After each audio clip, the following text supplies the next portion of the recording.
Now, some of you who are parents with young children make at least a weekly pilgrimage to worship at the Shrine of the Golden Arches. Do you know what I'm talking about? The marketing geniuses of McDonald's created a meal some years back that came with a plastic prize. Do you know what they call the meal? The Happy Meal. McDonald's was and still is selling happiness in a bag. Many of your children have a little McDonald's-shaped vacuum in their hearts, and only Ronald McDonald can fill it. And as a parent, I bet you've discovered something.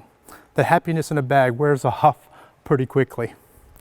I bet none of you have ever had an adult child come back home and say this: Dad, Mom, thank you for all those Happy Meals. They were such a great value to me. They brought such contentment, such happiness. They made me what I am today. Mom, Dad, many of my friends have had extensive therapy, but not I. I have those Happy Meals to thank for that, and to thank you, Mom and Dad. I bet you've never heard that conversation before. You know, Psalms 119, verses 2 and 3 says, "Happy are those who obey his decrees and search for him with all their hearts. They do not compromise with evil, and they walk only in his paths." And that's the New Living Translation. And I like that translation for this verse. It says, "I don't know of anyone who doesn't want to be happy, do you?" We spend our whole lives on the quest to find happiness, to make our lives bearable. The world offers multitudes of ways to find happiness, but the happiness found in the world is so fleeting and so unsatisfactory, and it ends so quickly. There's only one way to truly be happy, and that is found in the Lord. The psalmist offers 4 different ways to find happiness. One is obey God. Search for him with all your heart. Do not compromise with evil, and walk only in his paths.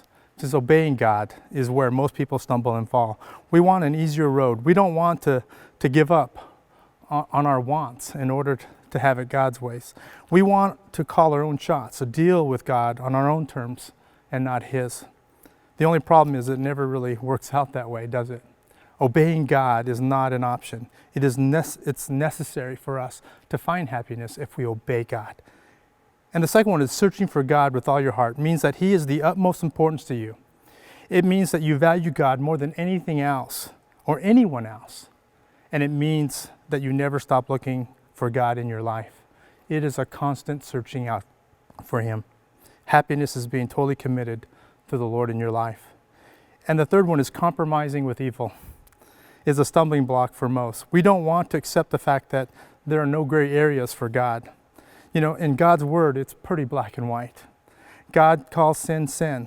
If we are to be happy, you will live by God's word. That we need to live by God's word and not by your flesh, because our flesh wants something else, because sin is fun for our flesh.